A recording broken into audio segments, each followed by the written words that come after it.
The great chamber of the Galactic Council stretched so far that its walls disappeared into a manufactured twilight.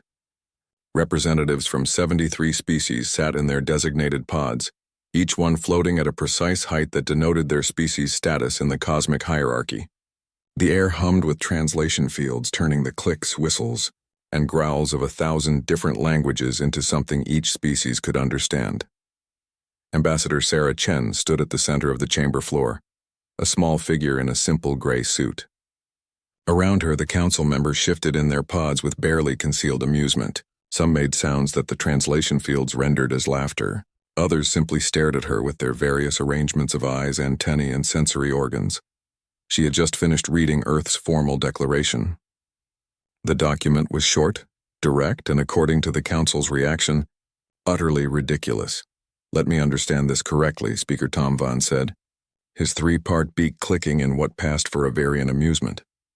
"Your species, which achieved faster-than-light travel merely 80 of your years ago, wishes to claim exclusive rights to a sphere of space 50 light-years in diameter around your home system." "That is correct," Chen said. Her voice was steady, calm, and carried no hint of the nervousness one might expect from someone representing such a young species before the most powerful political body in the known galaxy. "And you expect all spacefaring species to honor this exclusion zone?" Tom Von's tone made it clear what he thought of the idea. "We expect all spacefaring species to avoid this region." "Yes," Chen replied. The chamber erupted in sounds that the translation field struggled to process. Laughter, certainly. Disbelief. Outrage from some of the more aggressive species who saw this as an insult to the established order. Ambassador Chen waited. She did not fidget. She did not look away from the speaker's pod. She simply stood there, hands clasped behind her back, while the council members expressed their opinions of humanity's audacity.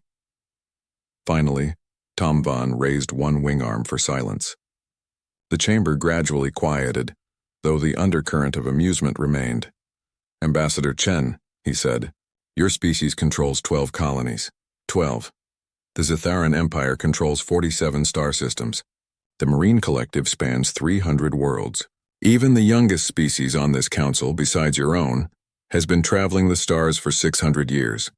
What possible justification do you have for such a demand?" "We are not demanding," Chen said. "We are informing. There is a difference."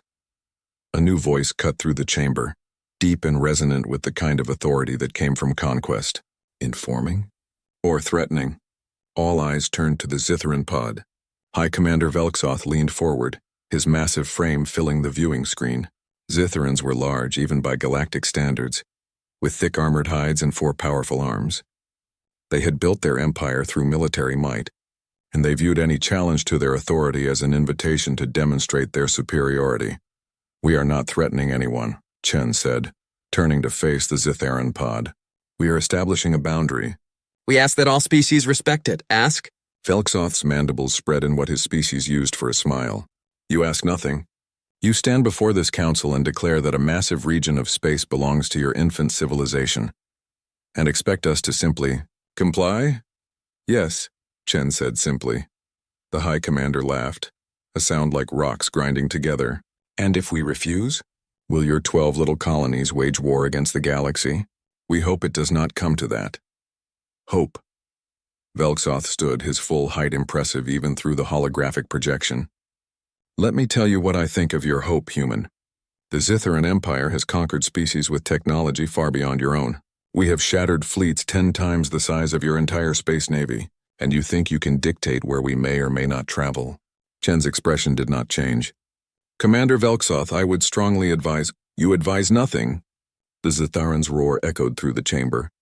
"The traditional trade route between Zitharan space and the Outer Rim passes directly through your so-called exclusion zone. It has been used for 3,000 years. Do you truly believe we will alter our course because a species that still uses fusion drives asks us politely?" "The route can be adjusted," Chen said. "It would add perhaps 6 days to the journey. A small inconvenience compared to—" "Compared to what?" "Compared to insulting the Zitharan Empire by suggesting we must go around your pitiful territory." Velksoth's forearms spread wide. "No, Ambassador Chen. I will not adjust our route. In fact, I believe it is time someone taught your species its proper place in the galactic order." The chamber went silent.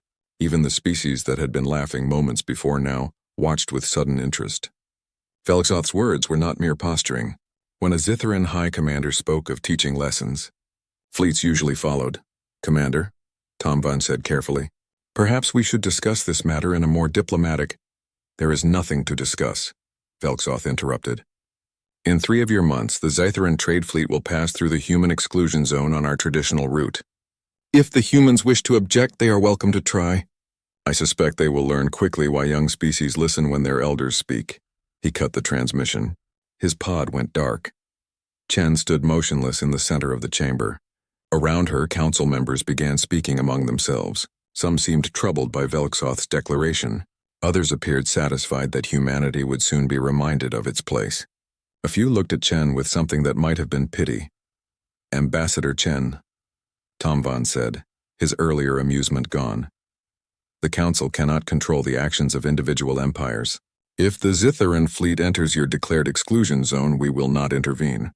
However, I must warn you that any hostile action against Zitharan vessels will be considered an act of war. The council will not support Earth in such a conflict." "We understand," Chen said. "Do you?" An older voice spoke from one of the higher pods where the eldest and most respected species observed. Ambassador Creole of the Vorden Collective leaned forward, her ancient eyes fixed on the human. Commander Velxoth was not making an empty threat. "The Zitharan fleet will include at least 200 warships. Your entire navy numbers what? 40 vessels? And those with inferior shielding and weapons technology?" 37 vessels currently operational, Chen confirmed. "Then you must see reason," Creole continued, her tone almost gentle. "Withdraw your declaration. Apologize to the Zitharans. Perhaps offer them trade concessions. It is not too late to avoid catastrophe." Chen shook her head slowly. "We will not withdraw the declaration. Then your people will die," Creole said flatly. "Child species, I have witnessed the rise and fall of empires older than your civilization. I have seen what happens when pride outweighs wisdom. The Zitharans will not show mercy. We are not asking for mercy." "What are you asking for?" Creole demanded. "You must want something. No species makes such declarations without purpose." For the first time since entering the chamber, Chen's expression shifted. Something moved behind her eyes, something that made several of the nearer council members unconsciously draw back. "We want to be left alone," she said quietly. "That is all we have ever wanted. We spent 10,000 years fighting ourselves, destroying ourselves, nearly ending ourselves a dozen times over. We finally unified. We finally looked up at the stars and decided to join the galaxy peacefully. And in 80 years we have been invaded twice. Had our trade ships seized 7 times and watched 3 of our colonies demand protection payments from species who see us as easy targets because we are young." Her voice remained calm, but the words cut through the chamber like a blade.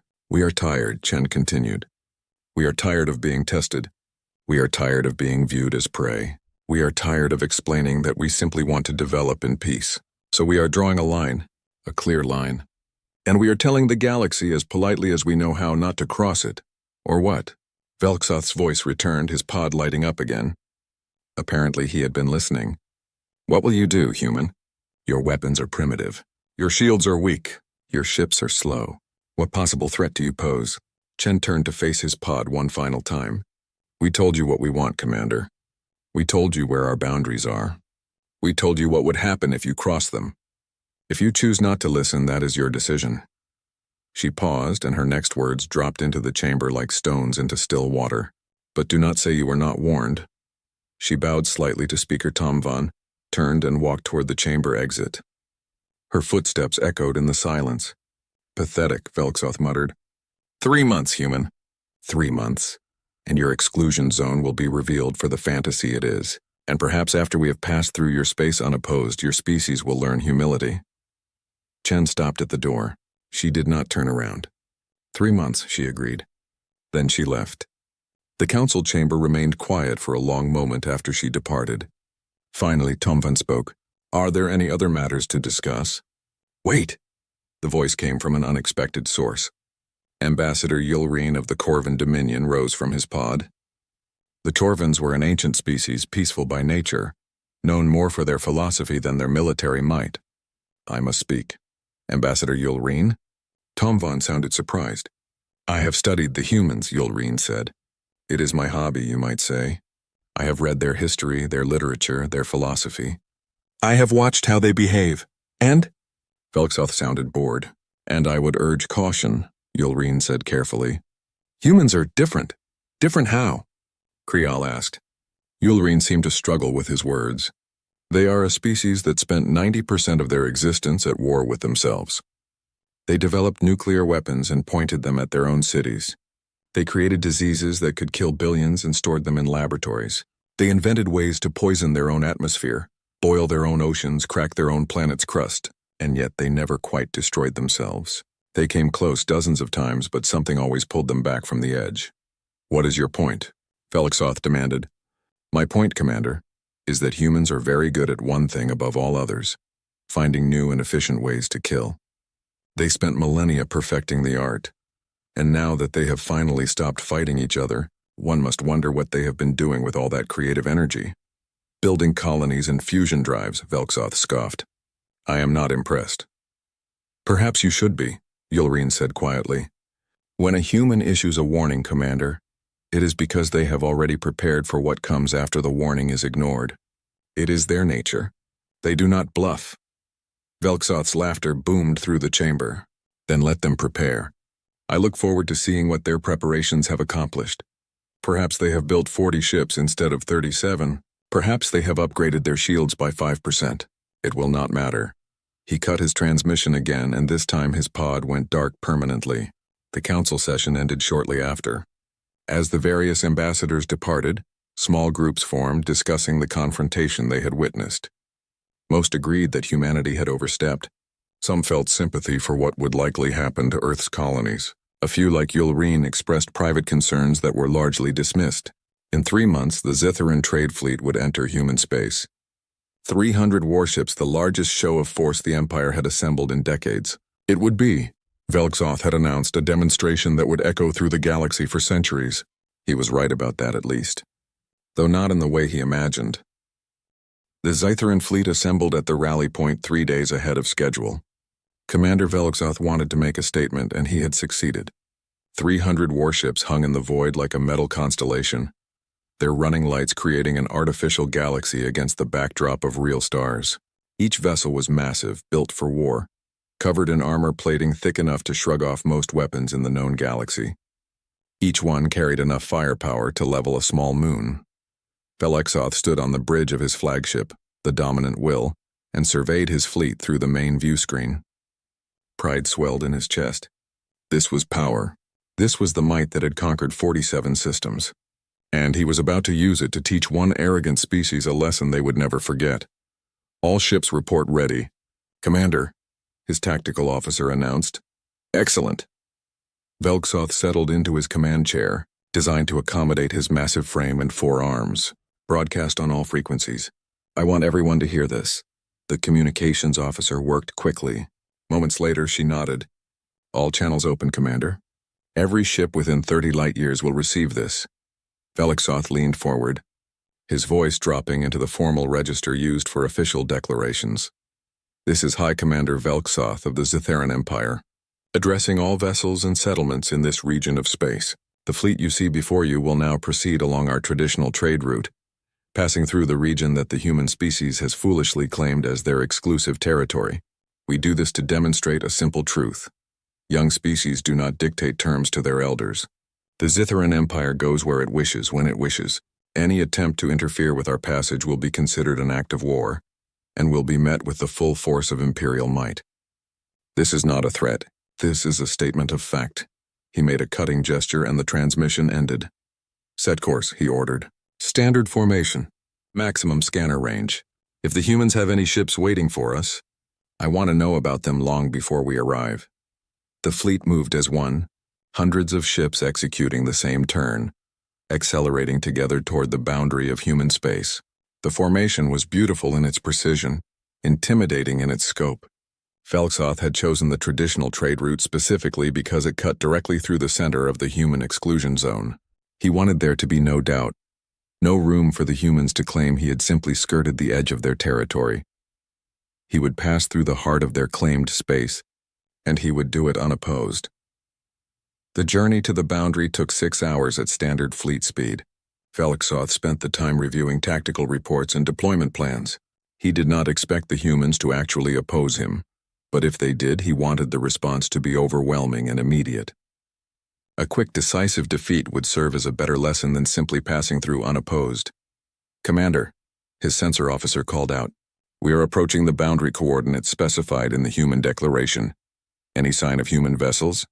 "No, sir. Scanners show empty space ahead. No ships, no stations, no defense platforms, nothing." Velixoth felt a mixture of satisfaction and disappointment. Satisfaction that his assumptions had been correct. The humans had nothing with which to enforce their ridiculous claim. Disappointment that there would be no actual confrontation, no opportunity to demonstrate Zitharan superiority in combat. "Continue forward," he ordered. The fleet crossed the invisible line that marked the boundary of the human exclusion zone. Velixoth noted the exact moment in the ship's log. Let the historians record that the Zitharan Empire had treated human demands with the contempt they deserved. Space looked exactly the same on both sides of the boundary. The same distant stars, the same empty void. The human exclusion zone was just like any other region of space, devoid of anything special or dangerous. "Maintain course," Velixoth said. "Estimated time to cross the exclusion zone?" "At current speed, approximately 8 days, Commander," his navigation officer replied. "Very well. I want scanner sweeps every 10 minutes. If a single human ship approaches, I want to know about it immediately." The first 3 hours passed without incident. The fleet moved steadily deeper into the exclusion zone, maintaining perfect formation. Velixoth walked through the various sections of his flagship, inspecting the crew, ensuring readiness even though he expected no actual combat.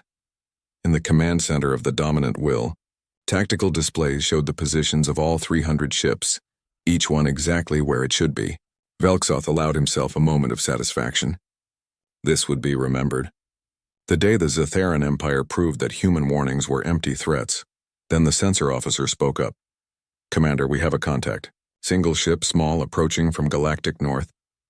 Velixoth moved quickly to the sensor station. "Analysis? It's definitely human design, sir. Fusion signature matches their standard drive systems. Mass suggests a research vessel, not military. It's not even shielded." "A research vessel?"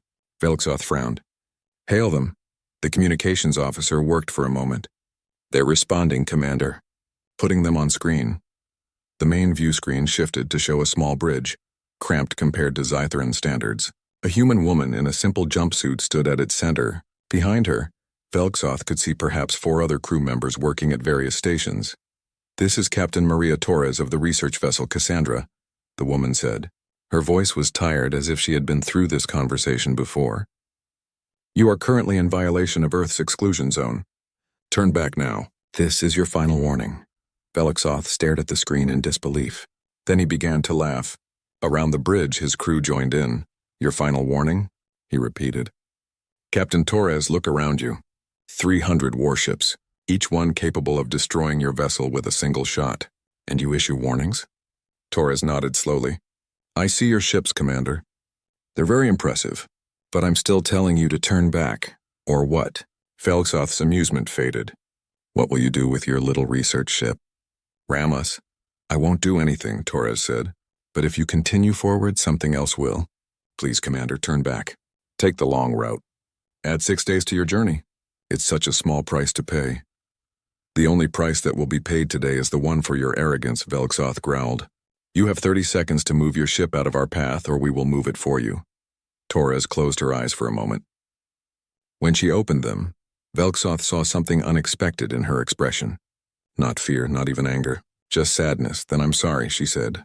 "I'm sorry we couldn't convince you. I'm sorry for what's going to happen, and I'm sorry that we tried so hard to avoid this and you forced us to do it anyway." 20 seconds, Velixoth said. "My crew and I volunteer for this," Torres continued, speaking quickly now. "We all signed up knowing what might happen.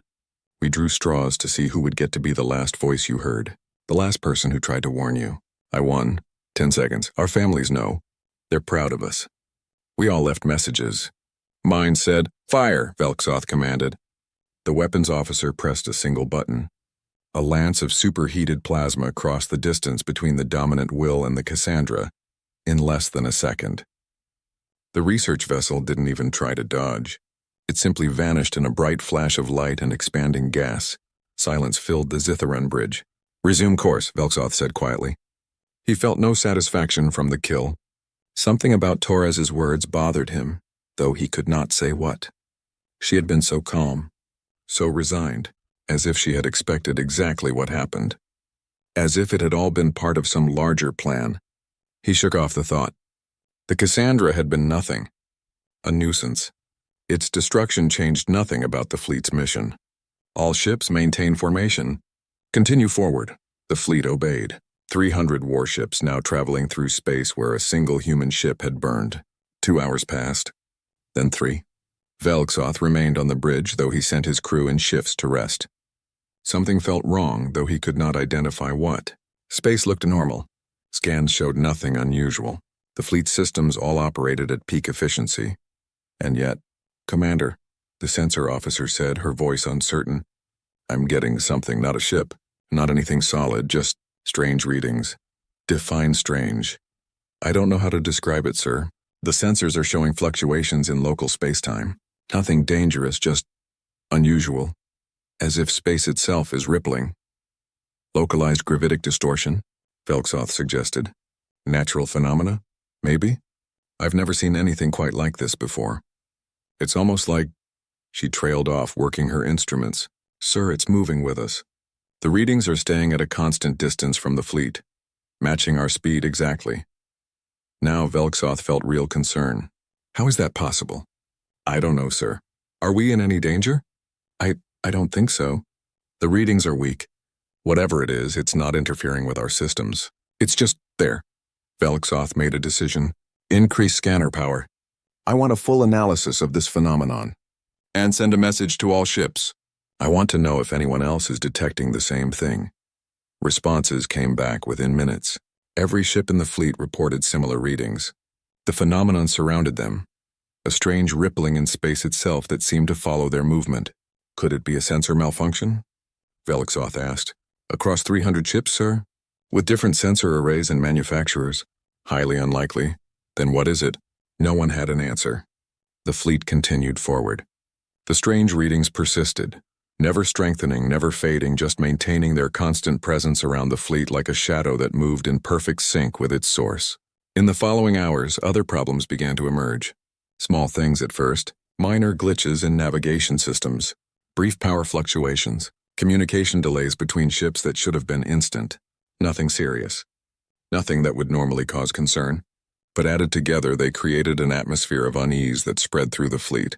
Velxoth ordered a full diagnostic of all systems. The results showed nothing wrong.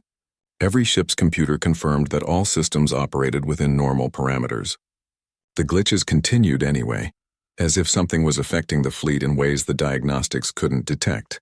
"Commander," his communications officer said nervously, "the Relentless, one of our destroyers on the outer perimeter. They've gone silent." Velxoth spun to face her. "Silent? Define silent." "No response to hails, sir. They're still on sensors, still in formation, but they're not responding to any communication attempts." "Jamming?" "No indication of jamming, sir. The channel is clear. They're just not answering." A cold feeling settled in Velxoth's chest. "Send a message to the ships nearest to the Relentless. Have them make visual contact. I want to know what's happening over there." He waited, watching the tactical display. The Relentless continued moving in formation, maintaining exact position relative to the rest of the fleet. Its engines were clearly working. Its systems appeared online. So why weren't they answering? "Sir," the communications officer said, her voice shaking now. "The ships we sent to check on the Relentless, they've gone silent too." The cold feeling in Velxoth's chest spread. "How many?" "2 destroyers, sir. The Iron Fang and Stormbreaker. Both were moving toward the Relentless to establish visual contact. Both stopped responding about 30 seconds ago." Velxoth stared at the tactical display. 3 ships, all shown as green icons, all apparently functioning normally, but none of them responding. "Are they still moving?" "Yes, sir. Still maintaining formation perfectly." "Then who's piloting them?" No one answered. Velxoth made a decision he knew he might regret. "Halt the fleet. All stop now." The order rippled through the ships. 300 vessels began reducing speed, coming to a relative stop in empty space. 300 vessels except for 3. The relentless Iron Fang and Stormbreaker continued forward, maintaining their original course and speed, pulling ahead of the rest of the fleet. "They're not responding to the stop order," the navigation officer said unnecessarily. Velixoth watched as the 3 ships grew smaller on the tactical display, moving away from the fleet. He waited for them to stop, to turn around, to do something that indicated living beings controlled them. They did nothing. They just kept moving forward, deeper into the exclusion zone, until the distance grew too great for visual contact. "Commander," the sensor officer whispered. "They just vanished." "What?" "The 3 ships. They're gone. Not destroyed. No debris, no explosion. They're just gone. Sensors show nothing where they should be." Velixoth felt his breathing quicken. Around the bridge, his crew stared at their instruments in shock. "Find them," he ordered. "Full sensor sweep. They have to be somewhere." They searched for an hour. Long-range scanners, short-range scanners, visual searches, everything they could think of. 3 destroyers, each carrying 200 crew members, had simply vanished from existence. And somewhere in his mind, Velixoth heard Captain Torres's voice again. "I'm sorry for what's going to happen." What had the humans done? What had he led his fleet into? Commander Velixoth had not slept in 36 hours. He stood on the bridge of the dominant will, staring at tactical displays that made less sense with each passing hour. Around him, his crew worked with quiet desperation, searching for answers that refused to appear. The fleet had lost 47 ships. Not destroyed, not damaged, simply gone as if they had never existed at all. One moment they appeared on sensors, maintaining perfect formation.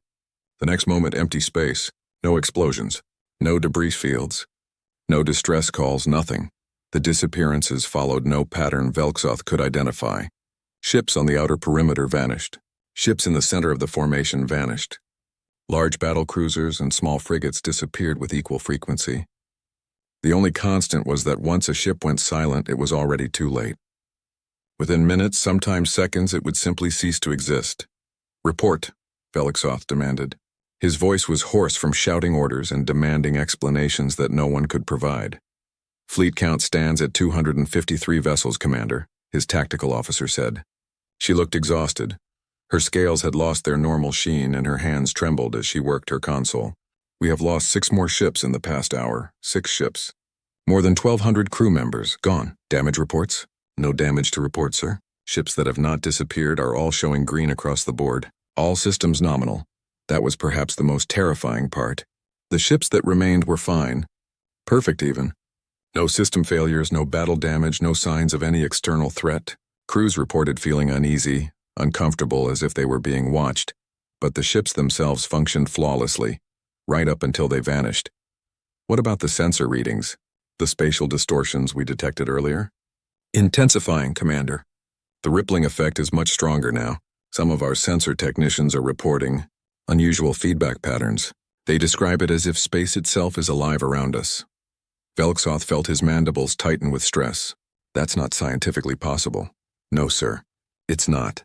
He turned to his communications officer. "Any response from the humans?" "Negative, sir. We have been broadcasting on all frequencies, requesting dialogue, requesting explanation, requesting anything. No response. Either they're not listening or they're choosing not to answer. Or they're all dead too," Velixoth thought but did not say aloud. If whatever was destroying his fleet was also destroying human settlements in the region, there might be no one left to answer. But he didn't believe that. Deep in his gut, he knew the humans were out there, watching, waiting, letting this happen. "Commander," the navigation officer called out, his voice tight with barely controlled panic. "We have a problem with the jump coordinates." "What kind of problem?" "I've been calculating jump vectors to get us out of this region. Multiple routes, different destinations, everything I can think of. But every calculation, no matter where I set as the destination, shows us jumping deeper into the exclusion zone." Velixoth crossed the bridge in 3 strides. "Let me see." The navigation officer brought up his calculations on the main display. Velixoth studied them, his own training in spatial mechanics allowing him to follow the complex mathematics. His officer was right. Every jump vector, regardless of the intended destination, curved back toward the center of the human exclusion zone. as if space itself had warped, creating a gravitational well that pulled everything toward a single point. "This is impossible," Velksoth said. "This would require manipulating spacetime on a massive scale. The energy requirements alone would exceed anything we've ever seen," the navigation officer finished. "Yes, sir. But the math doesn't lie. We cannot jump out of this region. We're trapped." The word hung in the air like a death sentence, trapped. "Then we travel the old way," Velksoth decided. "Plot a course using sublight engines. We'll return to the exclusion zone boundary the same way we came in." "Already tried that, sir. Ships that have attempted to reverse course have disappeared faster than those that maintained original heading. It's as if moving backward triggered something. Then we go forward." "Forward is toward the center of the zone, sir." Deeper into human space, Velksoth wanted to scream. Instead, he forced his voice to remain steady.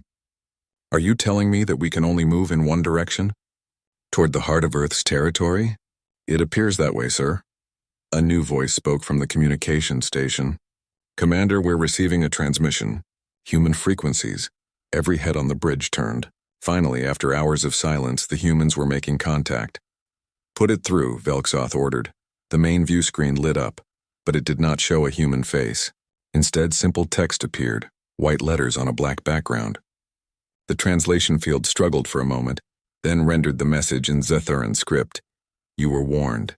That was all. 3 words. Then the transmission ended. Velksoth stared at the screen long after it went dark. Around him, his crew sat in silence. "Respond," he finally said. "Tell them we acknowledge their message. Tell them we request immediate communication to negotiate terms for our departure." The communications officer worked quickly. "Message sent, sir." They waited. 5 minutes, 10:20. No response came. "Sir," the tactical officer said quietly, "we've lost 3 more ships while we waited." Velksoth's 4 hands clenched into fists. His breathing came in short, sharp bursts. He had led his fleet into this nightmare. He had ignored the warnings. He had destroyed the Cassandra and mocked Captain Torres's final words, and now his people were paying the price. "All ships," he said, activating the fleet-wide channel. "This is Commander Velksoth. We have entered a situation beyond our understanding. Whatever is affecting us appears to be some form of human defense system.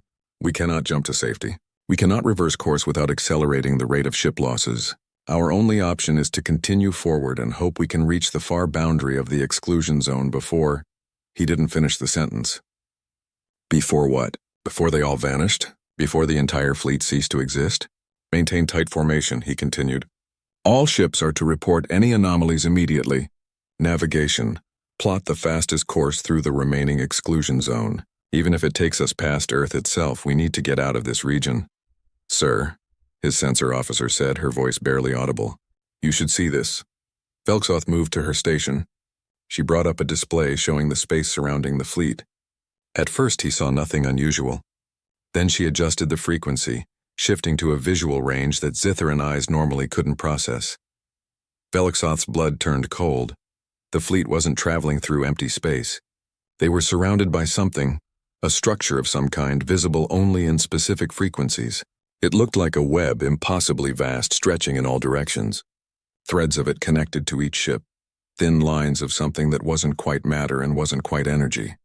"What am I looking at?" he asked. "I don't know, sir. Whatever it is, it's been there all along. We just couldn't see it until I started scanning across the full spectrum. I think it's some kind of field. Or network. It surrounds us completely. And the ships that disappeared?" She brought up recorded data from just before one of the vanishings. On the screen, Velksoth watched as the thread surrounding one of his destroyers suddenly brightened, pulsed with light, and then contracted. The ship seemed to fold in on itself, geometry twisting in ways that hurt to look at, and then it was simply gone. The threads remained for a moment, then faded as if satisfied with their work. "It's eating them," the sensor officer whispered. "The field, or whatever it is, it's consuming our ships." Velksoth felt true fear for the first time in his military career. He had fought in dozens of battles, faced death more times than he could count, but he had always understood his enemy. Ships could be fought, weapons could be countered, even overwhelming odds could be faced with courage and tactics. But this? How did you fight space itself? How did you counter an enemy you couldn't see, couldn't target, couldn't even comprehend? "Commander!" The communications officer's shout pulled him from his thoughts. "We're receiving another transmission." "From the humans?" "No, sir. From the Endless Conquest, Captain Thren's battlecruiser. They report seeing something." "Put them through." Captain Thren appeared on screen. He was older than Velixoth, a veteran of countless campaigns, and Velixoth had never seen him look frightened before. He looked frightened now. "Commander, I don't know how to describe this.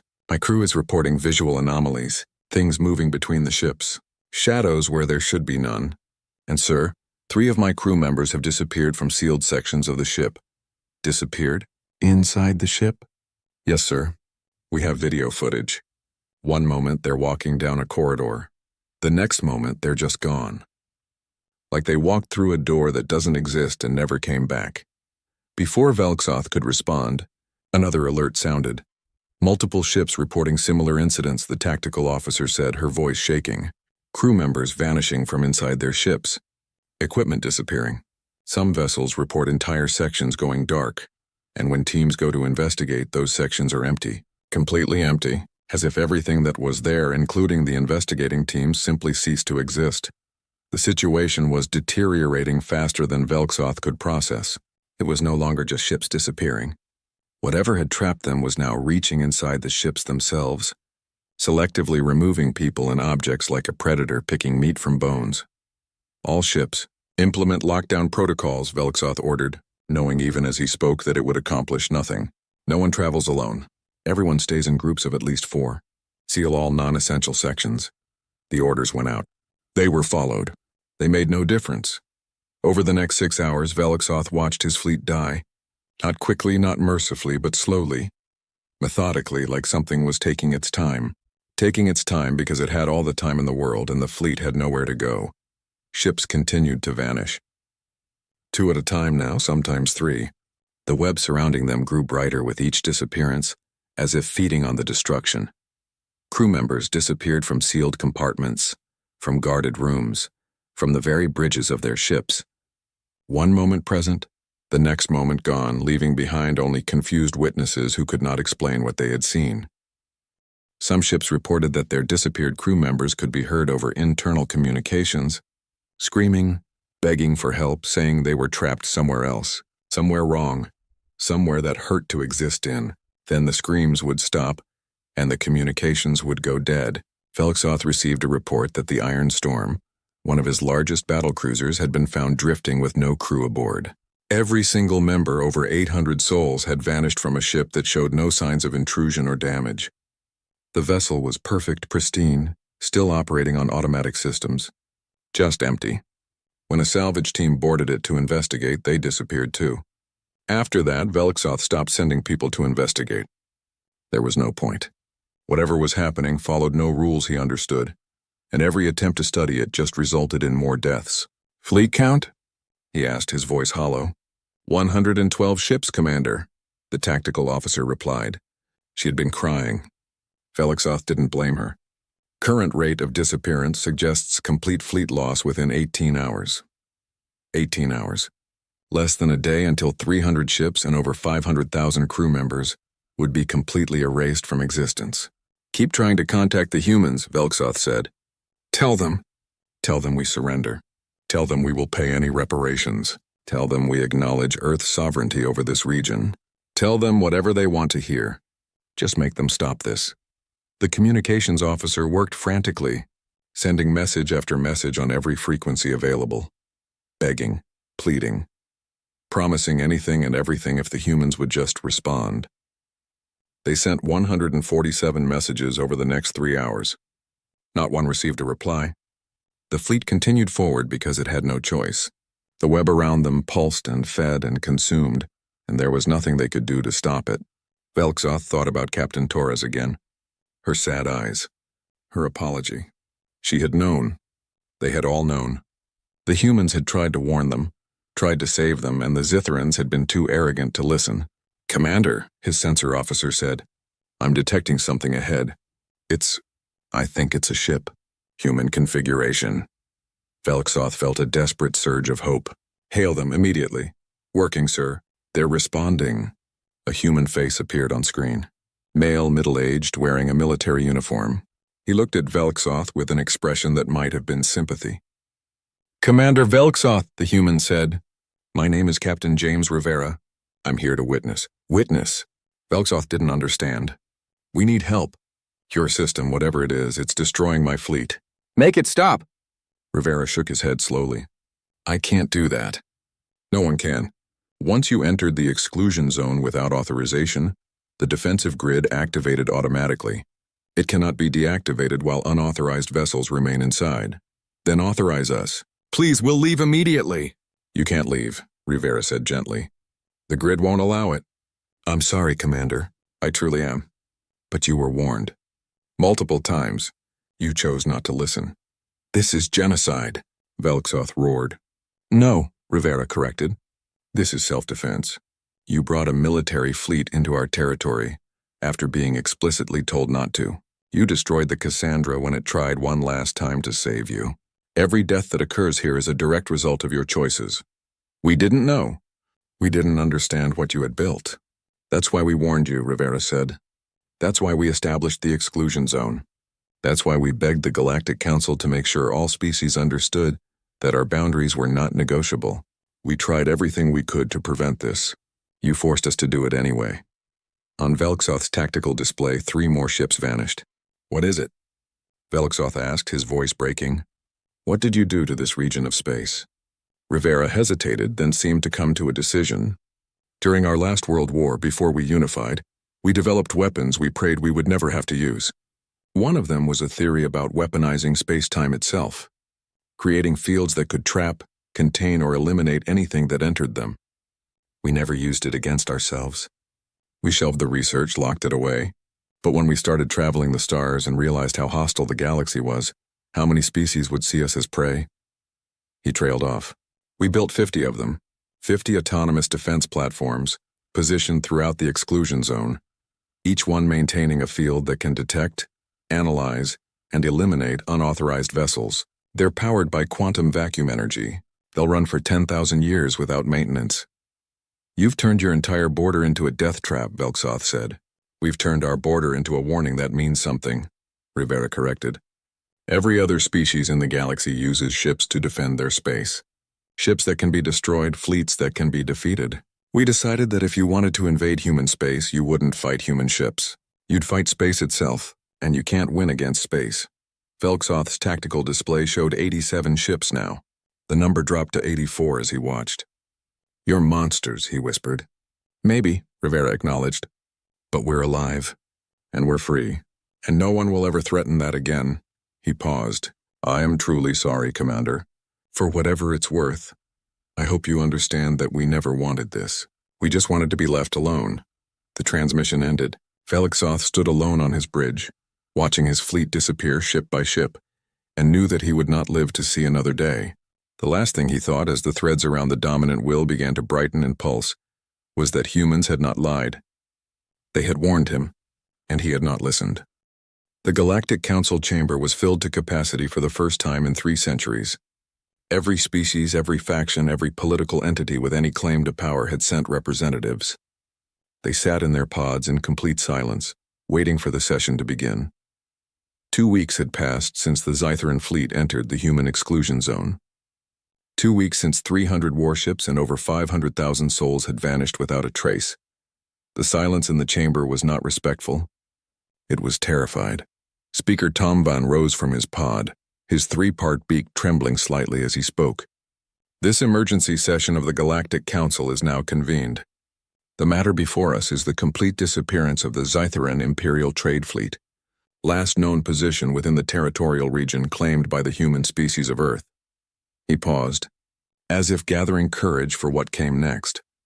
"Ambassador Chen of Earth has agreed to address the Council. I remind all present that this is a diplomatic inquiry, not a trial. All species are requested to maintain decorum and allow the ambassador to speak without interruption."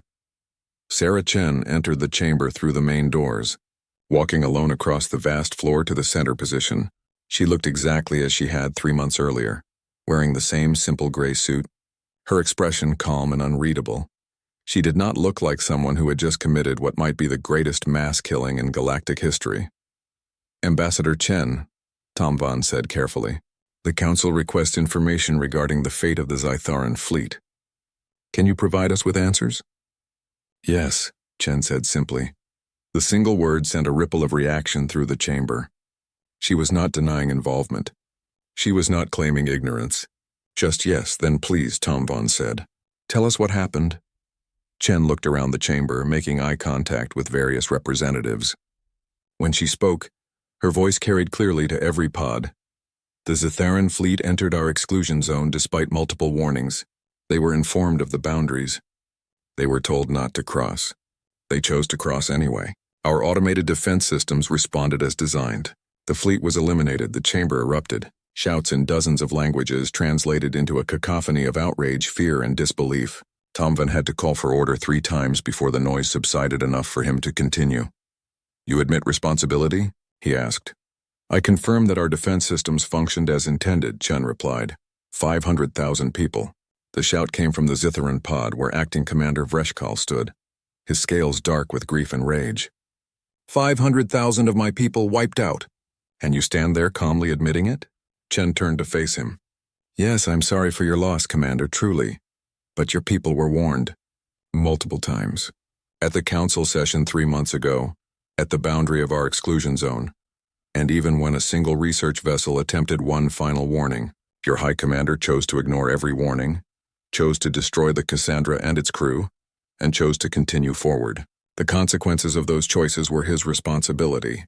You murdered them," Vreshkal roared. "We defended our territory," Chen corrected, her voice still calm. "The difference is significant. This council must condemn these actions." Vreshkal looked around the chamber seeking support. "We cannot allow one species to claim the right to destroy entire fleets without consequence. Today it is Zytharans. Tomorrow it could be any of you." He had a point, and many council members were nodding. But others looked uncertain. Afraid even, Ambassador Creole of the Vorden Collective spoke up, her ancient voice cutting through the tension. "Ambassador Chen, I have a question that I believe speaks to the heart of this matter. You say your defense systems responded as designed. What exactly are these defense systems? How did they eliminate 300 warships so completely that we have found no debris, no survivors, no trace whatsoever?" Chen was quiet for a moment, as if considering how much to reveal. "If we explain our defensive capabilities," she finally said, "we will be sharing classified military information with the entire galaxy. That is not something we do lightly. However, given the circumstances, Earth's government has authorized me to provide a limited disclosure." She pressed something on a device she carried, and holographic displays appeared above her, visible to the entire chamber.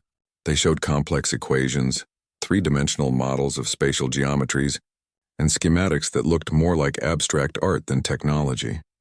During our final global conflict, before Earth unified, multiple nations developed theoretical weapons based on manipulating space-time itself. The research was dangerous, ethically questionable, and ultimately shelved. When we began exploring the galaxy and realized the level of aggression we would face, we revisited that research.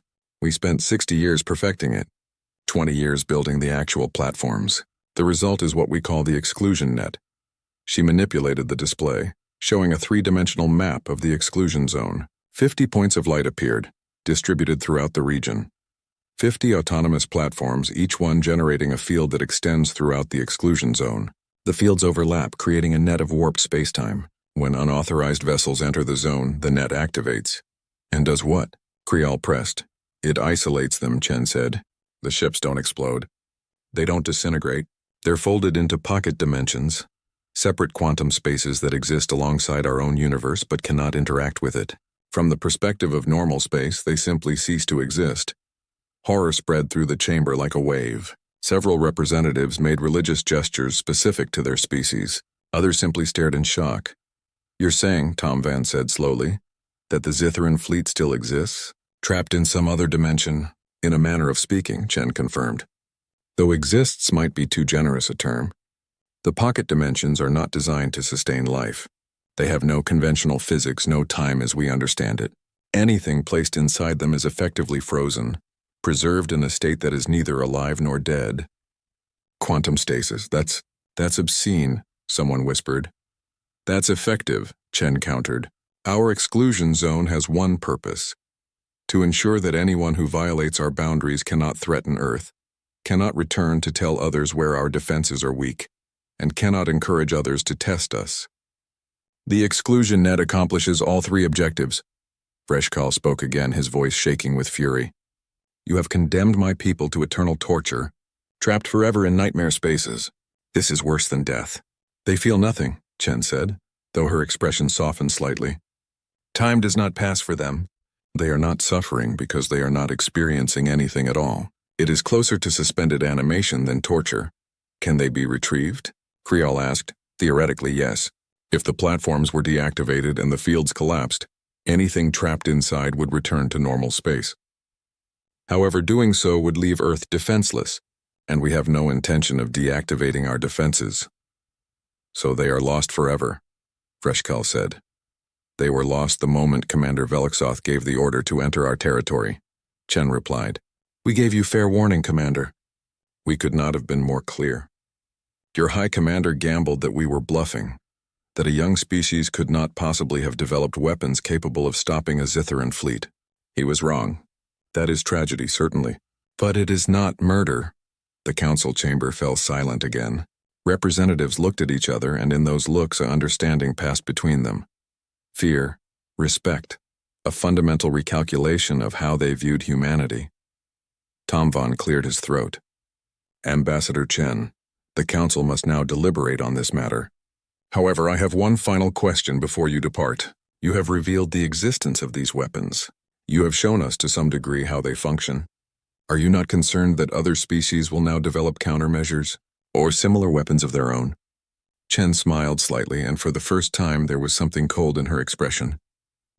Let them try, she said. The physics involved require an understanding of quantum mechanics and space-time manipulation that we spent centuries developing. Even with the information I have shared today, it would take most species hundreds of years to replicate our work. And by then, our defenses will have evolved. The exclusion net is first-generation technology, Speaker. We are already working on second- and third-generation systems. She let that sink in for a moment. But more importantly, we hope that no one will try. We hope that today's revelation will serve as a permanent warning to the galaxy. Earth has boundaries. Those boundaries are absolute. Cross them and you will not be fought. You will simply cease to exist in any meaningful way. We don't say this as a threat. We say it as a fact. Test us and you will share the Zitharan fleet's fate. And if the Council decides that your actions constitute a war crime, Vreshkal demanded, if we vote to sanction Earth, to demand you dismantle these weapons? Chen's smile faded. Then we will politely decline and withdraw from the Galactic Council. We joined this organization hoping for peaceful coexistence and mutual respect.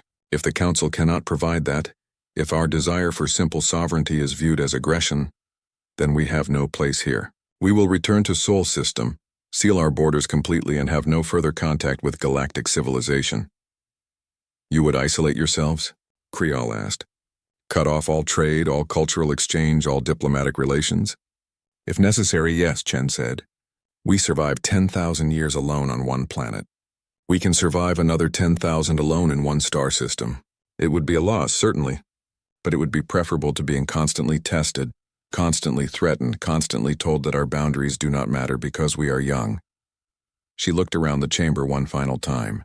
We came to the stars hoping to find friends, she said quietly. We found predators, so we learned to be something that predators avoid. That is not the story we wanted to write, but it is the story you forced us to write. We gave you every opportunity to respect our borders. The Zitharan Empire chose differently. The consequences of that choice are not our responsibility. With that, she bowed slightly to Speaker Tom Van and walked toward the exit. Wait, a voice called out. Ambassador Yul Reen of the Chorvan Dominion floated his pod down to the chamber floor, something rarely done during official sessions. Ambassador Chen, may I speak with you? Privately? Chen stopped and turned. Of course, Ambassador. They moved to a side chamber while the main council erupted in debate. Once they were alone, Yul Reen's usual calm demeanor cracked slightly. I tried to warn them, he said. 3 months ago I told Velixoth that humans do not bluff. I told him you were dangerous. He did not listen. I know, Chen said. We monitored the council session. We appreciated your attempt to prevent this. Appreciated enough to tell me the truth? Yulreen asked. What you told the Council today about pocket dimensions and quantum stasis, that was a simplification, was it not? There is something more to your exclusion net. Chen studied him for a long moment, then nodded slowly. Yes, something more. Will you tell me? Why do you want to know? Because I study humans, Yulreen said. It is my life's work to understand your species. And what I have learned is that humans are very good at one thing: escalation. You never build just one weapon. You build layers, backup plans, systems within systems. The exclusion net is terrifying, yes, but I do not believe it is the only thing protecting your borders. Chen's expression revealed nothing, but her silence confirmed his suspicion. I will tell you this, she finally said. The platforms I described, the ones that fold ships into pocket dimensions, those are defensive systems. They respond to intrusions, but we also have offensive capabilities. Weapons that can reach out across any distance and target anyone who threatens us. We have never used them. We hope we never have to, but they exist. Hidden somewhere in your exclusion zone? Hidden everywhere in the galaxy, Chen corrected. We have had 80 years to prepare, Ambassador Yulreen. 80 years to plant seeds, establish contingencies, and ensure that Earth's survival does not depend solely on defending one region of space. We are cautious by nature, some would say paranoid. Perhaps they are right. But paranoia has kept us alive. Yulreen felt a chill run through him. You are saying that Earth could strike back at any species, anywhere, at any time? We are saying that anyone who harms Earth would come to regret it, Chen replied. We do not advertise this capability because we do not want to use it. But if pushed, if truly threatened, we will do whatever is necessary to ensure our survival. That is the real lesson of the exclusion net, Ambassador. Not that we can defend our borders, but that we have thought about every possible threat, every possible scenario, and we have prepared responses for all of them. She moved toward the door, then paused. Thank you for trying to warn them, she said. I genuinely mean that. The galaxy needs voices like yours, voices that advocate for caution and understanding. I hope that in time more species will listen to such voices. Until then, we will maintain our borders and hope that the Zetheran fleet's fate serves as warning enough. She left, leaving Ambassador Yulreen alone with the terrifying understanding of what humanity had become. Not conquerors, not explorers seeking to expand their territory, but something potentially more dangerous. A species so committed to their own survival that they had turned themselves into something the galaxy would learn to avoid at all costs. In the main chamber, the debate raged on. But Yulreen already knew how it would end. The Council would recognize Earth's exclusion zone. They would condemn the loss of life. They would file formal protests and demand future transparency. And then they would do absolutely nothing, because no one wanted to find out what other weapons humanity had prepared. The Zetheran Empire had tested Earth's resolve and paid the ultimate price. No one else would make the same mistake. 6 months after the Zetheran fleet disappeared, the galaxy had changed in ways both obvious and subtle. The most visible change was the collapse of the Zetheran Empire itself. Without their military leadership, without the fear that had held their conquered territories together, the empire simply fell apart. 47 systems that had been held under Zetheran control for generations rose up simultaneously. Some declared independence. Others formed new alliances with neighboring species. A few descended into civil war as different factions competed for power. The Galactic Council sent peacekeeping forces to the worst conflict zones, but they let most of the transitions occur naturally. No one had the appetite for forced reunification, especially when the alternative was allowing former slaves to determine their own fate. Acting Commander Vreshikal tried to hold the Empire together for 3 weeks before accepting reality. He made one final transmission to the Galactic Council, broadcast across all frequencies so every species could hear. The Zetheran Empire is no more, he said, his voice heavy with defeat. We built our power on military might and the assumption that no one could challenge us. Earth proved that assumption wrong. Our fleet, our pride, our high commander, all gone in an instant, because we believed ourselves invincible. Let our fall be a lesson to any species that thinks might makes right. The galaxy has changed. The old rules no longer apply. He resigned his command the next day and retired to a colony world where he lived quietly, never speaking publicly about the fleet again. In the halls of the Galactic Council, the change was more subtle but equally profound. Species that had once postured and threatened each other now chose their words more carefully. Aggressive expansion plans were quietly shelved. Trade disputes that might have escalated to military threats were resolved through actual diplomacy. Earth's exclusion zone had become the elephant in every room. No one wanted to discuss it directly, but it influenced every decision, every negotiation, every strategic calculation. A single question hung over every interaction. If humans could do that to the Zitharans, what could they do to us? Ambassador Chen noticed the change during council sessions. Species that had barely acknowledged her before now treated her with careful respect. Some sought her advice on various matters, hoping to build positive relationships with Earth. Others simply avoided her entirely, afraid that even diplomatic disagreements might somehow trigger human retaliation. She found it exhausting. "They fear us now," she told her assistant. One evening after a particularly tense council session, that was never the goal. We just wanted to be left alone. But being left alone required being feared, her assistant pointed out. There was no middle ground. The galaxy doesn't respect boundaries unless those boundaries have teeth. Chen sighed. I know. Doesn't mean I have to like it. The physical boundary of the exclusion zone had become something of a pilgrimage site, though no one dared enter it. Ships would travel to the edge, close enough to detect the faint spatial distortions that marked where the exclusion net waited, and then they would stop. Some captains held memorial services for the lost Zitharan crew. Others simply wanted to see the place where 300 warships had vanished. A human memorial station had been established at one of the entry points, a small structure that served as both warning and monument. It listed the names of every crew member aboard the Cassandra, the research vessel that had tried one last time to warn the Zitharan fleet. Below those names, a simple inscription read, "They volunteered to be the last warning. They hoped you would listen." Beneath that, a longer message. This exclusion zone exists not because Earth seeks conflict, but because Earth seeks peace. We ask only that other species respect our boundaries, as we respect theirs. The ships that entered this region did so against multiple warnings. Their fate was tragic but preventable. We hope that no other species will force us to demonstrate our defensive capabilities again. We prefer to be your partners, not your adversaries. The choice, as always, is yours. Below the plaque, embedded in the station structure, was a physical marker that aligned perfectly with where the exclusion net began. Cross this line without authorization, and you will share the Zitharan fleet's fate. The message was clear, permanent, and absolute. Ships from every corner of the galaxy came to read it. Then they turned around and left. The change in the galaxy's attitude toward humanity manifested in unexpected ways. Trade agreements that had been stalled for years suddenly moved forward. Research partnerships were proposed. Cultural exchange programs expanded.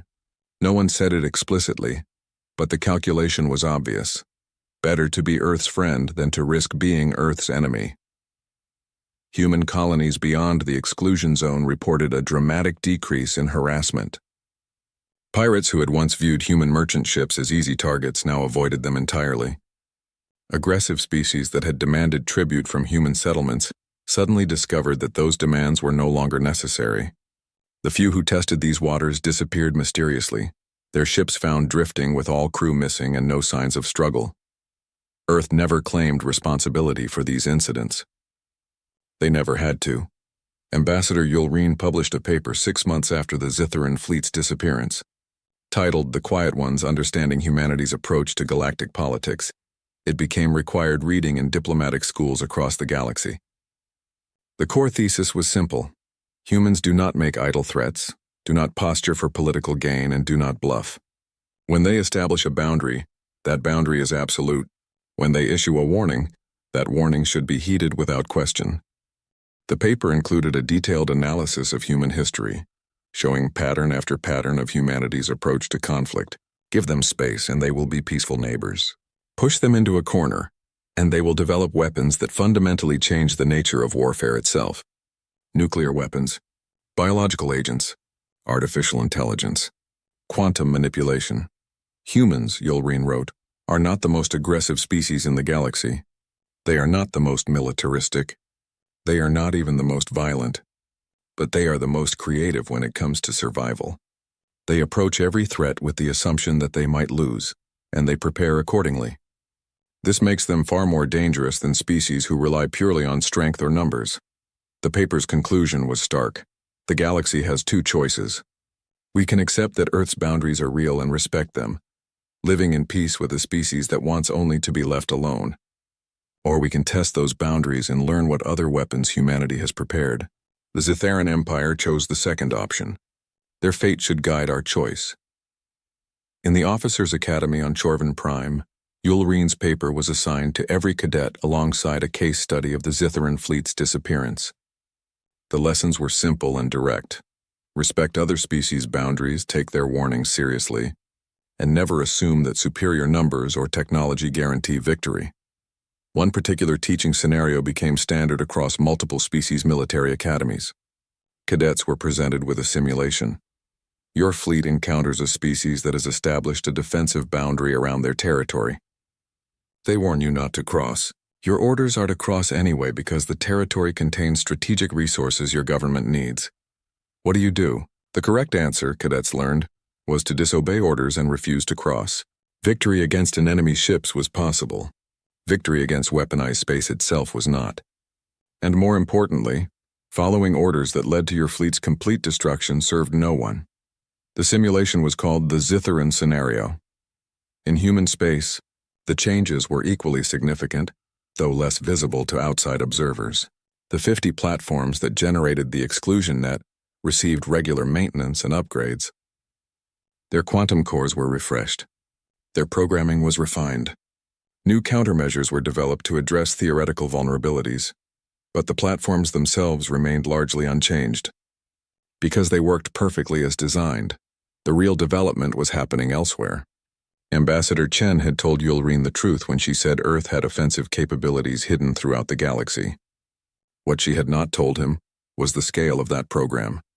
In addition to the exclusion net, Earth had deployed 300 autonomous weapons platforms in deep space, scattered across trade routes near major population centers, and in strategic locations where they could respond to any threat against Earth or its colonies. Each platform was equipped with the same space-time manipulation technology that powered the exclusion net, but designed for precision strikes rather than area defense. They had never been used. Most of the galaxy did not know they existed. Earth preferred it that way. The best weapon, the head of Earth's Strategic Defense Command often said, is the one you never have to use. The exclusion net has done its job perfectly. It eliminated one threat and prevented 1,000 others just by existing. That is efficient defense. Earth's government debated quietly and constantly whether they had gone too far. 500,000 deaths weighed heavily on many politicians and military leaders. Some argued that there should have been a way to disable the fleet without destroying it completely. Others pointed out that any warning more gentle than complete annihilation would have been tested again and again until someone got through. The debates never led anywhere concrete. The exclusion net remained active. The boundary remained absolute, and the galaxy learned to adjust.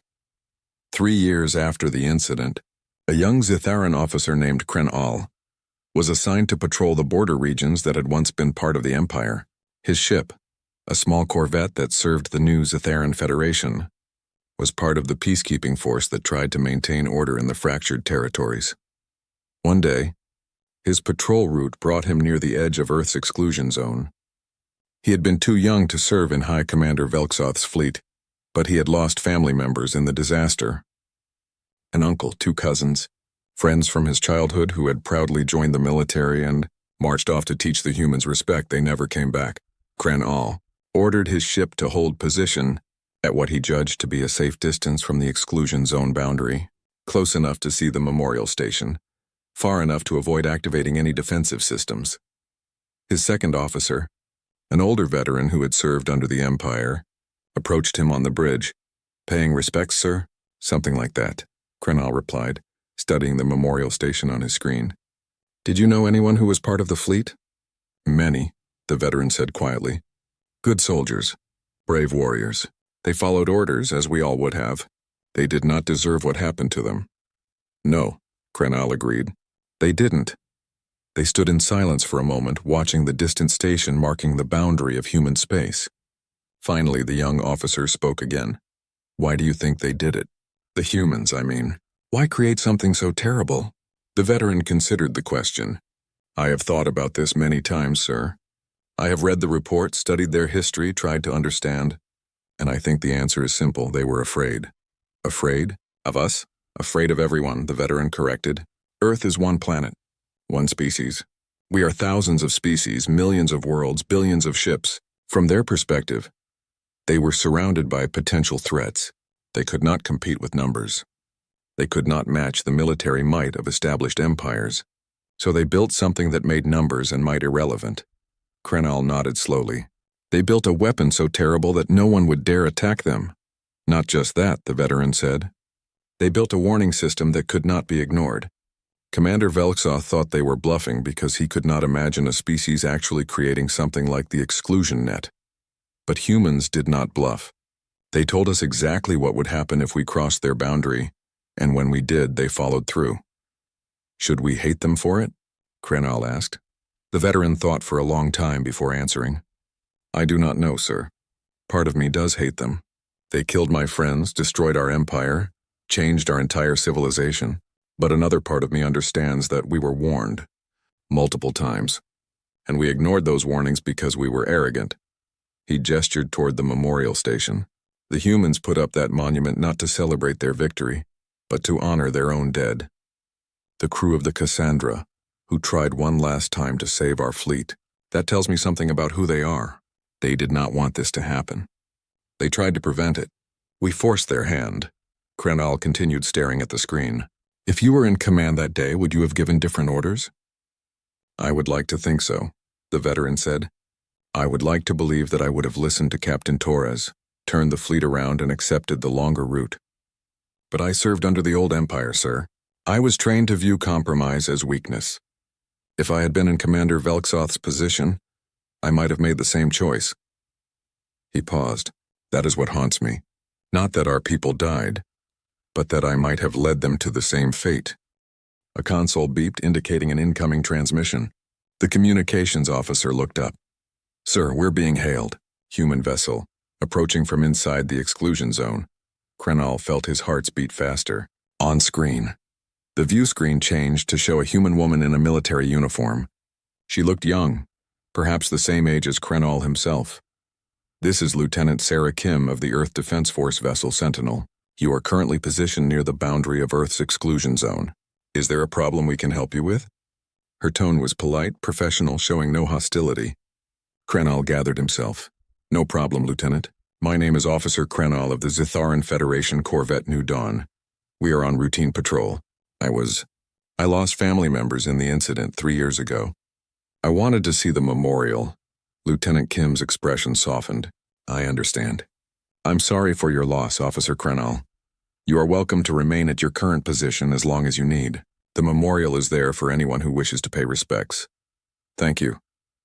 Krenal hesitated, then asked the question that had been weighing on him. Lieutenant, do you know anyone who served on the Cassandra? Kim nodded. Captain Torres was my instructor at the academy. She taught navigation and first contact protocols. She volunteered for the mission knowing she would not survive it. She believed that if your fleet saw humans willing to sacrifice themselves to deliver one final warning, it might make Commander Velksoth reconsider. But it didn't, Krenal said. No, it didn't. Kim's expression was sad. Captain Torres knew it was unlikely to work. But she felt she had to try. That was the kind of person she was. Your people honor her memory? Very much so. There is a statue of her at Earth's orbital station, and every cadet studies her final transmission. We teach that good defenders do not want to kill. They want to warn. Captain Torres embodied that principle. Krenal looked at his veteran officer, then back at the screen. Lieutenant Kim, may I ask you a question? As one junior officer to another? Of course. Do you think what happened was justified? Kim took a long breath. That is a complicated question, Officer Krenal. Personally, I think it was a tragedy that should never have happened. 500,000 deaths is not something to celebrate, but I also understand why our government created the exclusion net. We studied galactic history. We saw what happens to young species that cannot defend themselves. They get conquered, enslaved, or destroyed. Earth chose a fourth option. Make ourselves so dangerous that no one would dare try. She paused, choosing her next words carefully. What happened to your fleet was the price of that deterrence. It was a terrible price, but it has prevented hundreds of other conflicts. How many wars have not started because species now think twice before threatening others? How many lives have been saved because aggressive empires realized that overwhelming force is no longer enough to guarantee victory? So you think the ends justified the means? Krenal asked. I think the means were terrible, and I wish there had been another way. But I also think that if we had not demonstrated the reality of our defenses, someone else would have tested us. And then someone else after that. The exclusion net has only one setting: absolute. It cannot bluff. It cannot make threats. It simply executes its programming. Your fleet learned that lesson so that no one else would have to. Krenal absorbed this. Your honesty is appreciated, Lieutenant. We try to be honest, officer, especially with those who have been affected by our actions. Is there anything else we can help you with? No, thank you. We will leave the area shortly. Kim nodded. Safe travels, Officer Krenal. And again, I am sorry for your loss. The transmission ended. Krenal sat in his command chair, processing the conversation. She seemed decent, the veteran officer observed, for someone representing the species that destroyed our empire. Yes, Krenal agreed. That is what troubles me. It would be easier if they were monsters. But they are not. They are just people trying to survive in a galaxy that saw them as weak. He stood and addressed his crew. Set course for our next patrol point. We have remained here long enough. As the new dawn turned away from the exclusion zone, Krenal took one last look at the memorial station. The message on that plaque would remain there for centuries. A permanent reminder of the day the galaxy learned that humanity's warnings were not suggestions. Stay out. 2 words that had changed everything. Across the galaxy, similar scenes played out with different species, different officers, different perspectives, but the underlying reality was the same. Earth had drawn a line, enforced it with absolute finality, and changed the fundamental calculus of galactic politics. In the Galactic Council chambers, a new resolution was being debated, proposed by a coalition of smaller species who had previously been targets of aggression. It called for the establishment of universal standards for territorial boundaries. The core principle was simple. Every species had the right to establish defensive zones around their home systems, and those zones would be recognized by the Council as sovereign territory. The resolution was called the Earth Accord, though Ambassador Chen had not asked for it and initially opposed the name. We do not want to be the face of this movement, she told Speaker Tom Van during a private meeting. We want to be one species among many, all of whom have the right to defend themselves. I understand your concern, Tom Van replied. But you must also understand the symbolic importance. The Earth Accord represents a fundamental shift in how the galaxy operates. For thousands of years, might has made right. Strong species expanded, weak species retreated or died. Your actions proved that there is another way. Technology and determination can counter raw power. Small species can defend themselves if they are willing to pay the price. The price was 500,000 lives, Chen said quietly. Yes. And because of that price, millions of others may be saved. The aggressive empires that once preyed on smaller species are now reconsidering their strategies. Trade is replacing conquest. Diplomacy is replacing threats. These are positive changes, Ambassador, even if they came from tragedy. The Earth Accord passed with overwhelming support. Only 3 species voted against it, all of them former empires that had built their power on expansion and conquest. Their objections were noted and ignored. Under the new framework, dozens of species established their own exclusion zones, though none with defenses as absolute as Earth's. Most relied on conventional military fleets and early warning systems, but the principle was the same. Here is our boundary. Respect it or face consequences. Wars did not end. Species still had disputes, still competed for resources, still occasionally came into conflict, but the nature of those conflicts changed. Boundaries were recognized. Warnings were heeded. The automatic assumption that military superiority meant victory was no longer automatic. 5 years after the Zytheran fleet disappeared, Ambassador Chen gave her final address to the Galactic Council before retiring from diplomatic service. When I first stood in this chamber and declared Earth's exclusion zone, many of you laughed, she began.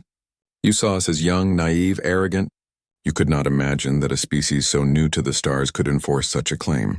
The Zitharan Empire decided to test that assumption, and the results changed galactic history. She paused, looking around the chamber at the representatives who had, over the years, gone from dismissing her to fearing her to finally, grudgingly, respecting her. I will not apologize for what happened. My government acted to defend our people and we succeeded. But I will say this, we never wanted to be feared. We wanted to be left alone. We wanted the right to develop at our own pace, to make our own mistakes, to chart our own future without interference from species that saw us as easy prey. The exclusion net gave us that right. But it gave us something we never asked for, a reputation as the galaxy's untouchable species.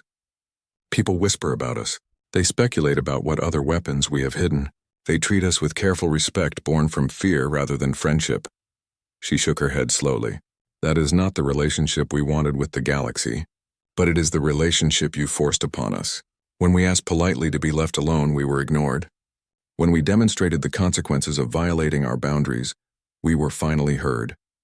That says something about galactic culture that I hope future generations will work to change. The Earth Accord is a step in the right direction. Recognizing every species' right to defend their home systems creates a foundation for mutual respect. But respect based on fear is fragile. Real respect comes from understanding, from cultural exchange, from seeing each other as partners rather than threats. She smiled slightly. My successor, Ambassador David Martinez, will work toward that goal. He is younger than me, less cynical, more optimistic about the galaxy's future. I hope he is right to be optimistic. I hope that future generations will remember the Zitharan fleet, not as a symbol of human power, but as the last time any species needed to learn this lesson the hard way. The chamber gave her a standing ovation, something rarely done for departing ambassadors. Chen bowed slightly and left the chamber for the final time. She returned to Earth, to a quiet life in the mountains where she wrote her memoirs and occasionally gave lectures to diplomatic students. She never returned to space, never visited the exclusion zone, never saw the memorial station that bore the names of the Cassandra's crew. But she thought about them often. About Captain Torres and her calm acceptance of fate. About Commander Veluxoth and his fatal arrogance. About all the people who died because warnings were not heeded. In her memoirs, published 3 years after her retirement, she wrote, "History will debate whether Earth's actions were justified. Some will say we went too far, that we could have found another way. Others will say we did not go far enough, that we should have made an example even more dramatic. I believe both views are wrong. We did exactly what we said we would do. We established a boundary, warned those who would cross it, and enforced that boundary when our warnings were ignored.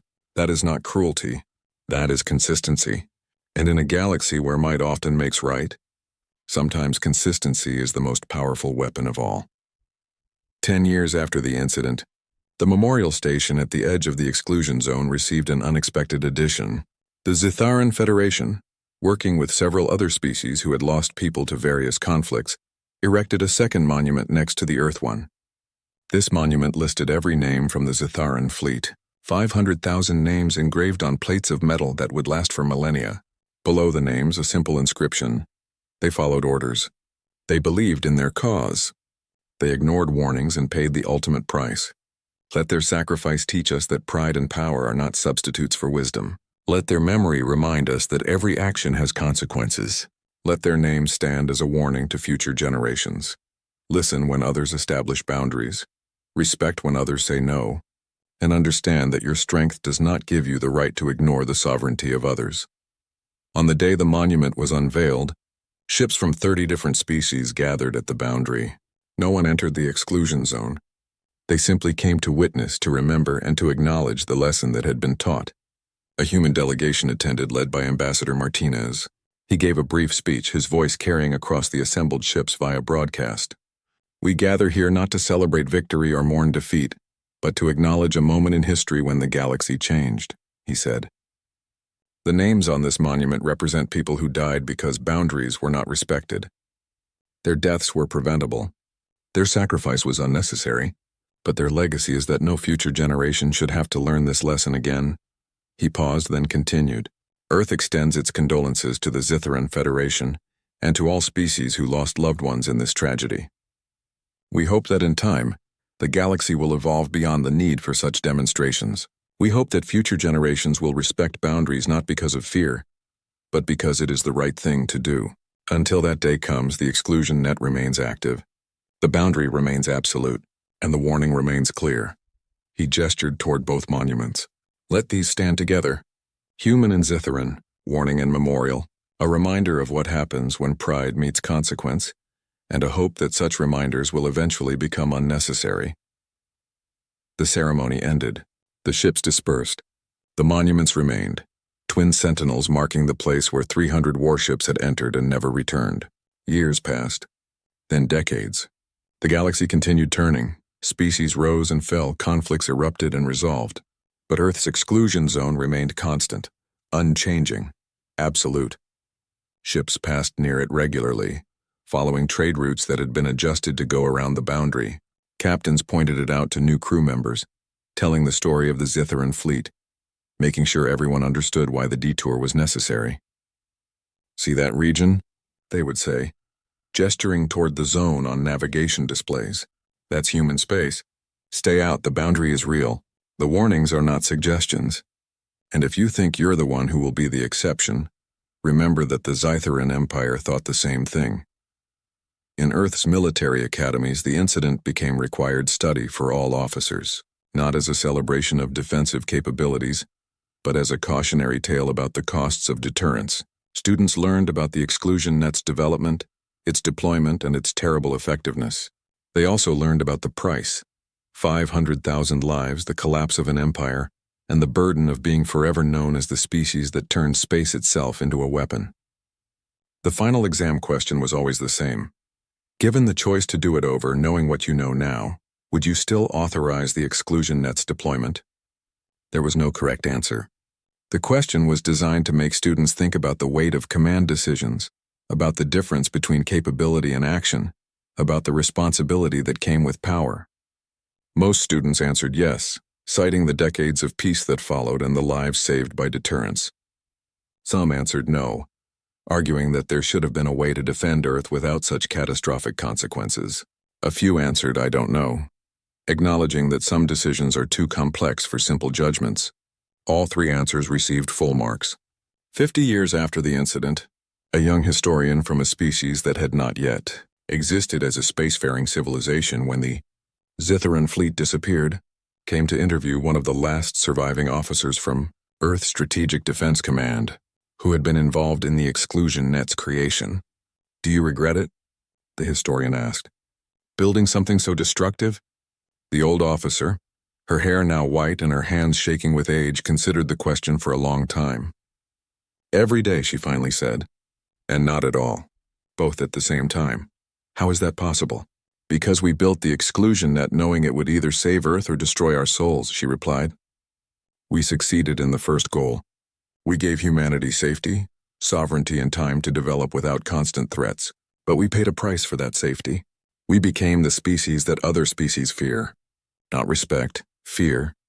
And that fear has isolated us in ways we never anticipated. But you would do it again? Yes.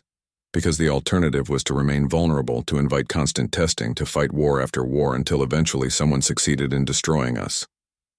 We chose a different path. We chose to make one terrible example that would prevent 1,000 smaller tragedies. The math says we made the right choice, but math does not account for the weight of 500,000 names. The historian published the interview as part of a larger work examining how the exclusion net had changed galactic politics. The book's title was simple: The Warning That Changed Everything. It became a bestseller across hundreds of worlds, translated into thousands of languages, studied by diplomats, historians, and military strategists. Its central thesis was that the incident at Earth's exclusion zone represented a fundamental turning point in galactic civilization, the moment when technological deterrence proved more effective than numerical superiority. But the book's final chapter was titled The Cost of Peace, and it focused not on strategy or politics, but on the human cost of what had been done. The crew of the Cassandra who had volunteered to deliver a final warning, the Zitharan officers who had followed orders into oblivion, the families on both sides who lost loved ones, the burden carried by those who had designed, authorized, and deployed the exclusion net. In the end, the historian wrote, The question is not whether Earth was justified in defending its borders. The question is what kind of galaxy we want to live in. One where boundaries are respected because of fear, or one where boundaries are respected because we recognize each other's right to exist unmolested. Earth gave us the first. It is up to us to build the second. A century after the Scytheran fleet vanished, the exclusion zone still existed, still functioned, still maintained its absolute boundary. But the galaxy around it had evolved.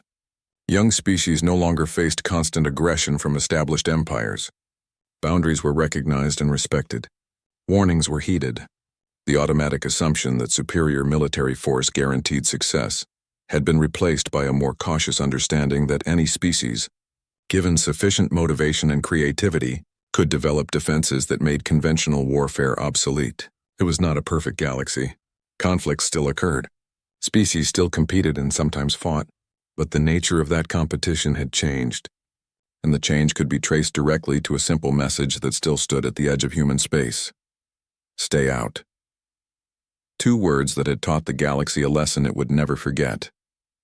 In Earth's capital, in a quiet garden dedicated to peace, stood a monument that few outside humanity ever saw. It listed the names of everyone who had been involved in creating the exclusion net, from the scientists who developed the theory, to the engineers who built the platforms, to the politicians who authorized deployment. Below the names, a final inscription. We did what we believed necessary to ensure humanity's survival. History will judge whether we were right. We can only hope that future generations will live in a galaxy where such weapons are no longer needed. Until that day, we stand guard. We maintain the boundary, and we remember the price of peace. Above the monument, the stars shone down, silent and eternal, marking the paths of countless ships that traveled the galaxy, all of them carefully avoiding one small region of space where 300 warships had entered and never returned. The warning remained. The boundary stood, and the galaxy had learned to listen.